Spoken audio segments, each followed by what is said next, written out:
I'm Amy Cherry. This local news is a service of Flagler County's Toyota dealer, Beaver Toyota, here to wow ya.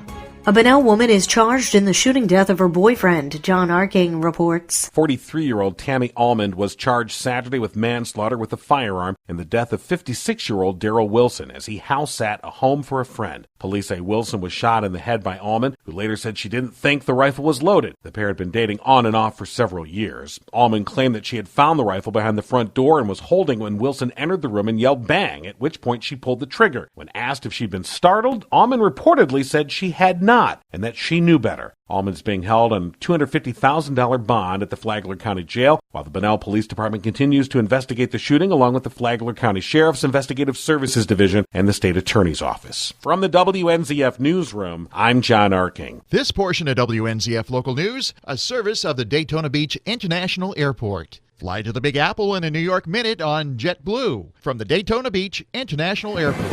An Ormond Beach man taking a plea deal in a fatal Flagler Beach crash learns his jail sentence. Rich Petchke has more. In April, William Schwartz pleaded no contest to 2 counts each of driving under the influence manslaughter and DUI with property damage in connection with the 2016 crash on A1A that took the lives of Kathleen Booz and her brother-in-law Carl William Booz. Schwartz's sentencing hearing was held on Friday and it lasted an entire day with 18 people testifying, including several of the victims' family members. Schwartz's attorney asked that his client be given a 15 to 18-year sentence, but the judge said this was an exceptional case given Schwartz's criminal record and the severity of this incident. He sentenced Schwartz to life in jail without the possibility of parole. From the WNZF News Center, I'm Rich Petchke. Chuck Johnson and Vince Lyon are vying to fill out the final 6 months of Palm Coast City Council member Steve Nobile's seat.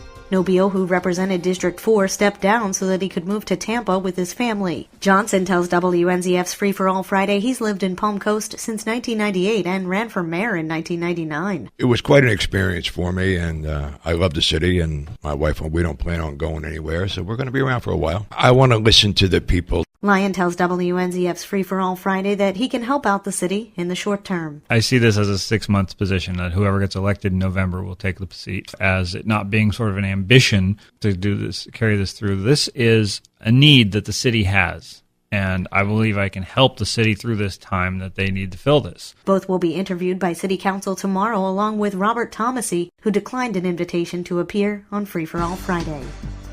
If you'd like to know more about what happens when you flush your toilet, you can visit Palm Coast's new wastewater treatment plant. The utility department is celebrating the grand opening of Plant 2 tomorrow at 4 p.m. on site at PV Grade west of US 1 and a half-mile south of Matanzas Woods Parkway. Mayor Melissa Holland and Utility Systems Manager Danny Ashbourne will speak at the ribbon cutting, and tours of the plant will be ongoing until 6 p.m. Plant 2 adds 2 million gallons per day of additional wastewater treatment capacity, which has been much needed to keep pace with growth. The plant is treating water at nearly drinking water quality standards, so it can be discharged onto nearby wetlands because it removes nitrogen and phosphorus. As part of the project, the city built a reclaimed water main along US 1 and a master pump station in the Matanzas Woods area. The city's original wastewater treatment plant was built in the early 1970s and is close to capacity. And now you're up to date on Flagler's Morning News. I'm Amy Cherry.